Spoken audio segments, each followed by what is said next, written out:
I'm Regimental Sergeant Major Bill Wolfe. I'm gonna crank the neck. Break it.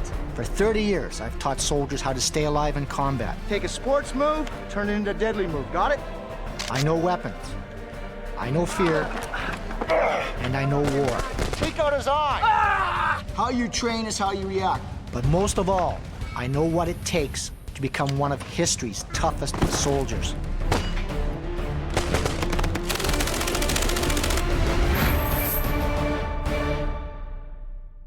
The U.S. has more soldiers at war right now than anyone else. You may think these are just kids who still believe in mum and apple pie, but trust me, you don't want to mess with G.I. Joe. They train at places like this, Fort William Henry Harrison in Helena, Montana. And it's where I've come to see if these GIs are as tough as they think they are. I want to know, can they fight? Can they shoot? Do they have what it takes to stay alive in combat? But most of all, I want to find out if they've got what I call assertive confidence. Because when they get to Iraq, they're gonna need it. You guys are going to war. In this life and death struggle, what's the one rule? I will survive, I'll never give up. And no scumbag from any nation turns you into a victim, does he? And you have to find it within yourself to go that extra distance. Not only that, you got to do your job, period. That's what civilians don't understand. They get to go sit on the couch and have a cup of coffee after they put a couple nails in the front porch. Do you guys get that luxury? So the people at home watching you guys doing this, what they got to bloody well understand is that you got work to do. And it is work. So these guys train hard. But what else would you expect? Fort Harrison is the home of the legendary Devil's Brigade. The Brigade was history's very first Special Forces unit, a mix of Canadians and Yanks who trained here in '42. They could jump, they could ski, they could fight like hell, but their trademark was unarmed combat. Their training was incredible by today's standards. It was realistic, it was tough. They're the only force in history that has never lost a foot of ground once they took it. So, I mean, these guys were good. Hand-to-hand combat is still taught at Fort Harrison, but these days, recruits learn a mixed martial arts approach, in keeping with softer rules of engagement. In my opinion, this is stupid, because it teaches them to subdue, not kill. Go! Keep going, keep going, keep going! When I went into combat, there was only one damn rule. You walk away, the other guy doesn't. So I'm gonna get these young lads fighting, old school, the Devil's Brigade here, simple and bloody savage. You guys are going to war, and I don't want this young LT going over there and getting a hand-to-hand combat situation and thinking he's got to sports fight this motherfucker. He's gonna take him out and he's gonna kill him at the quick time. Everybody with me? All right, now let's start shortening it up. Less movements are better than more. It has to be efficient. Eyeballs disappear, balls disappear. Get in behind him and kill him. Clear the front angle, because if he's got a knife, he's gonna gut you. The 163rd is a National Guard unit. They're citizen soldiers. Every one of them signed up looking for a fight. Come on, use your knees on him. Step on his toes, balls and eyes. Let's go. But what they've been taught is how to hurt. What they must know is how to kill. All right, now guys, just come here a quick sec. Now what's happening, you guys are coming up like this, okay? And yeah, you're getting his nuts. The problem is, put a few pounds on this guy like a fat piece of shit. You're gonna get this foot, and it's not gonna get there because you're gonna get stuck between his fat thighs. So you train yourself to make an effective kick. So I'm gonna tell you, this is a pretty hard trek to do because you're now off balance. So do something shorter, okay? Or work your distraction here. Now follow through. Now you guys gotta have a distraction because this is, how old are you? 26. Holy shit, my underwear older than that, okay? At 26, I can't out-muscle this kid. And none of you should think of that. If I'm doing this, we're sports. So what I'm gonna do is disrupt them, move to my point and get out of dodge. How you train is how you react, so do something more effective, okay? Besides, this is a sissy kick anyway. These lads pick it up fast. What they needed to find was assertive confidence. If you could imagine, Joe's got a hold of my upper shoulder there and he's dragging me down like this. If I get to this position, what I'm looking at doing is this, breaking his leg. This hand's coming right into his balls right away.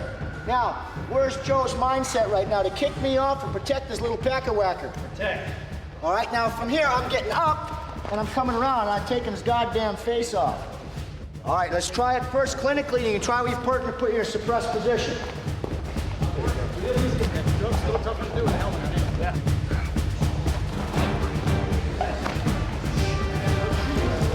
Watch it. Grab his nuts. Grab his nuts. If he doesn't grab his nuts, kick her in the face.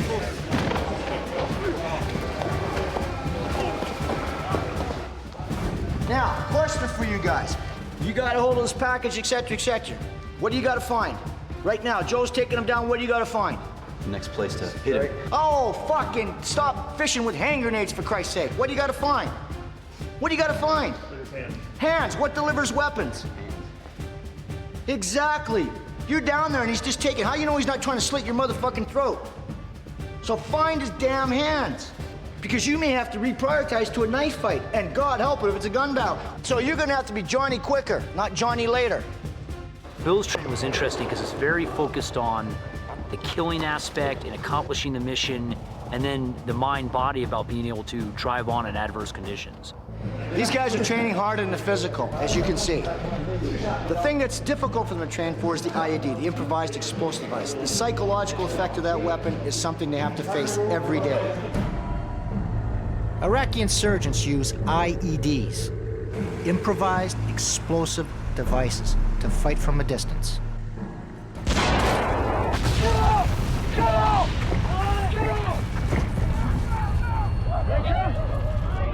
We've had IEDs explode out of newly paved roads because the Irhabiyoun bribed the contractor to put a big artillery round right in the road as he was making it. So you never know when you're going to get hit. When they go on patrol, the 163rd will wear the most protection any infantry soldier has ever had. Their helmets weigh 3 pounds and are made of a fabric-covered Kevlar. The Army says they can stop a bullet at 25 meters. Their body armor is an anti-shrapnel jacket with ceramic inserts. One in the front, a second in the back. They also have 2 underarm shields. Even the groin protector is bulletproof. Most of the time, the body armor works, but the enemy's counter strategy is simple and deadly. Hide a bomb and push a bloody button. There's a constant fear. You know, just every day you have no idea what's gonna happen, and you might go a week and you're kind of letting your guard down, you're getting complacent, and then all of a sudden something happens. And so just long periods of waiting marked by very sharp action. Every soldier today learns combat first aid, and casualty evacuation is very quick and efficient. But there's another way to deal with the IEDs. Take out the bomb makers. When we come back, we'll see how G.I. Joe trains to do just that. Now, you guys probably don't feel too happy about using real blades. I can see it on your faces right now. You're going, holy fuck, this guy's weird.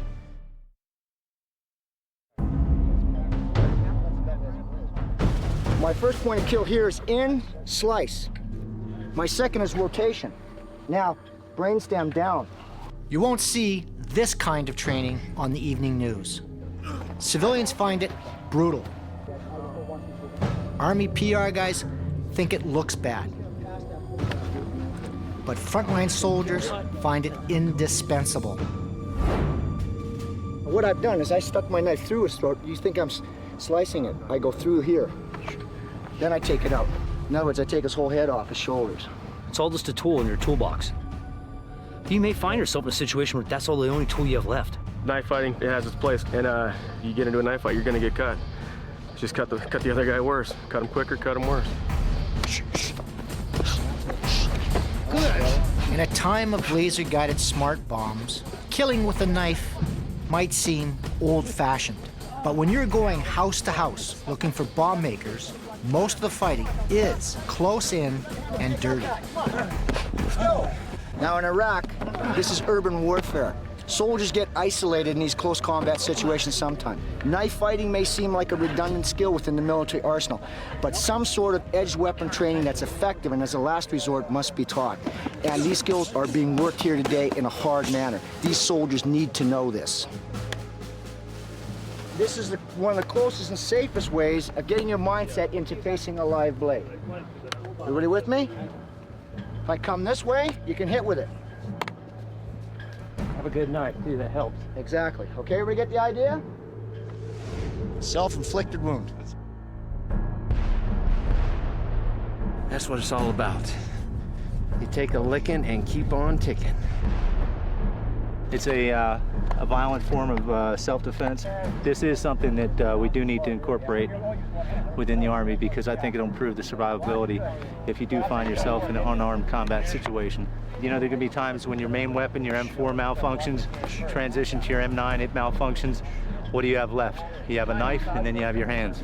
Now from here, kill. Shh. Back on. Okay, kill. Okay, now see how far away you are? You're gonna have to start closing that hole more. Kill. Shh. Okay. Units like the 163rd don't practice much with a knife. They need to do more. Most of their combat training is spent on the range. And if there's one thing G.I. Joe can do better than just about any soldier, it's shoot a gun. Americans love their guns. And G.I. Joe can handle himself in a firefight. Firefights happen suddenly. A knife is good when it's up close,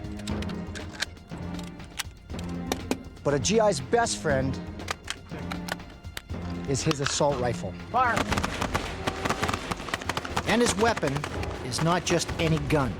It's the Colt M4, the grown-up version of one of the most famous weapons in history, Vietnam's M16.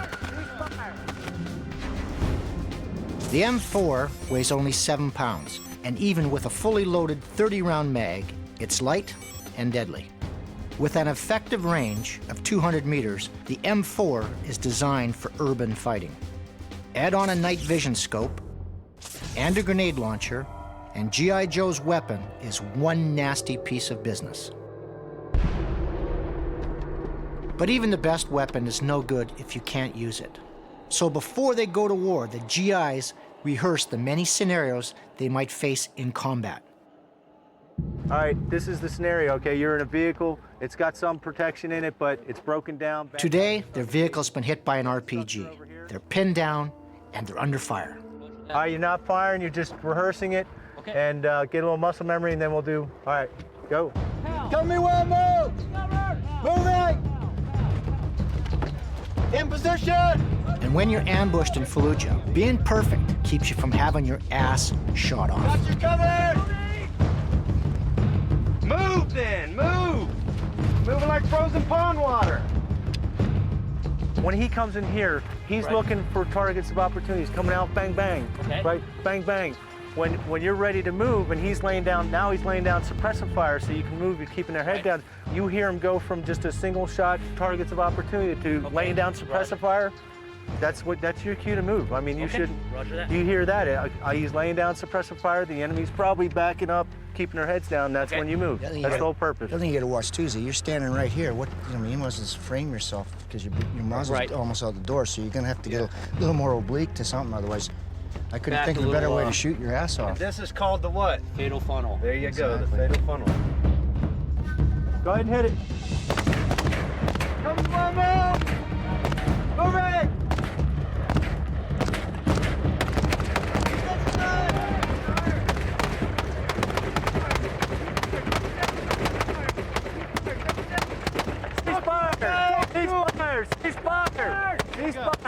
Ceasefire! I like the violent execution. There was no dilly-dallying around. They got right to their points of domination, and they flooded the range, the targets, with a high volume of fire. There's speed, surprise, and violence of action. That was violence of action. They got a lot of shots in the kill zone. A lot of insurgents. They're not wearing body armor like we are. So, the thing is with the 5.56 round is that they're finding you have to put. When I was trained, it was always 2 and 2. What I'm hearing now is you gotta go for 4 and 2. You got to put 4 or 5 in their body to put them down, and then 2 in the head to finish them off. This is the round G.I. Joe uses to take insurgents down, the 5.56. The enemy uses the round on the left, a 7.62, which has filled the mags of the most famous assault weapon in history. When GIs go into battle, the weapon they're going to face most often is this one, the AK-47.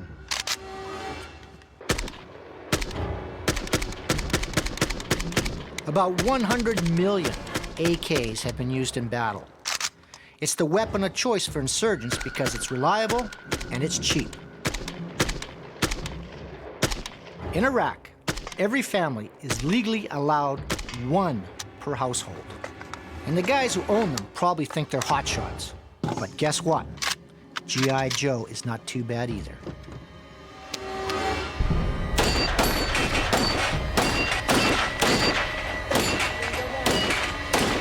This is the final weapon in every American soldier's arsenal. All right, bend your legs a little. The M9 pistol.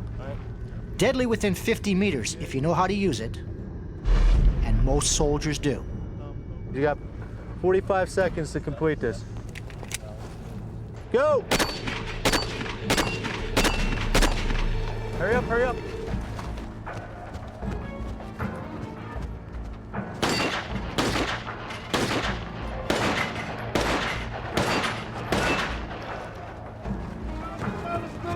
Let's get those 6 targets.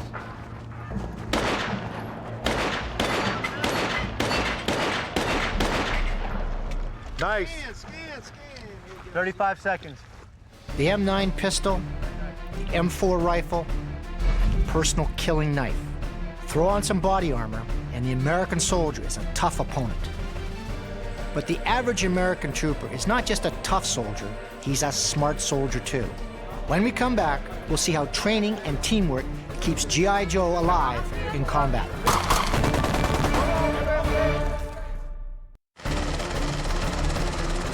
The role of any infantry unit is to close with and destroy the enemy. The U.S. troops in Iraq may seem to have the cards stacked against them, but they have one huge advantage. They are the best trained troops on that battlefield. And they get that training in places like this, Baghdad, USA, an Iraqi village built by the National Guard, hidden away in a Mississippi swamp. It's where units like the 163rd come to practice real-world scenarios before leaving for war. On this day, the GIs are looking for insurgents hidden somewhere in town. The Army calls this type of mission cordon and search. Here's how it works. The first phase, we broke down into our outer cordon, which is set out as far as ways you can get, but you can seal off the area to where no vehicle traffic can come in or out. Hey, turn off the vehicle. Phase 2, search every house. Let's go knock on the door. And just like the real world, the locals get pissed off. Let them know what we're doing. Let them know what we're doing. But with a bit of smooth talking, things calm down. Tell him that tell him it's just something that we have to do. He has in no way done anything wrong. It's for our safety as well as his. And the locals give the bad guys up. Real-world missions happen just like this. Without local intel, you're guessing. Without that working relationship, they could steer you into a bad situation. If he's an insurgent sympathizer, you could have possible IEDs inside the building. You could have suicide bombers inside the building, booby traps. This kind of training teaches GIs how to balance power with politics. Knowing the difference saves lives. And hopefully there's a level of trust based off of mutual respect. Since we're helping them, they're going to help us a little bit. September 2004, Hawija, Iraq. On the eve of elections, local intel revealed Al-Qaeda had set up an IED factory in Hawija. Sergeant James Zimmerman led a platoon into the city that day. We had intelligence that the enemy was building up in order to hit us with IEDs and direct weapons attacks. And so it was our big concern was to clear the city of any possible caches of weapons, IED manufacturing plants, or catch any foreign insurgents that were hiding out. Deep in what's called the Sunni Triangle, Hawija is not exactly George Bush country. Locals say this place was the original Garden of Eden. The GIs call it the dead zone. Get in there, let's go. In the house. 0700, the 163rd enters Hawija and comes under sniper fire. But the body armor works, big time. It's expensive, but it definitely saves lives. It's absolutely lowered the number of people that would have died from their wounds. I mean, it absolutely works. Zimmy ran a well-trained platoon, and his guys knew what to do. Watch the windows, figure out the arcs of fire, let the M4 do its job. Under 100 meters, typically where you're firing there, it's an outstanding weapon. And of course, now we can attach all sorts of infrared laser sighting devices, reflexive sights, ACOGs, and that really makes that weapon outstanding to use. Moving quickly through the industrial part of the city, the 163rd came visiting, Montana style. Every house became a potential kill zone as the GIs found themselves engaged in CQB, close quarter combat. Those situations do happen. I mean, you're in close quarters, and Iraqi homes are small. The rooms are small, the hallways are tight, and most of the houses aren't an open floor plan. They contain a lot of small rooms and niches, and so it's very difficult fighting, especially when you're carrying 80 pounds of body armor. The battle for Hawija lasted 6 hours. Lacking the firepower or the one-on-one fighting skills, the insurgents surrendered. 2 days later, the elections were held in peace. In Hawija, the 163rd did it right. They fought hard and they fought smart. But the lads from Montana also brought one other thing to the battle that day: assertive confidence. And when G.I. Joe has that, he's hard to beat. We'll see you next time on History's Toughest Soldiers.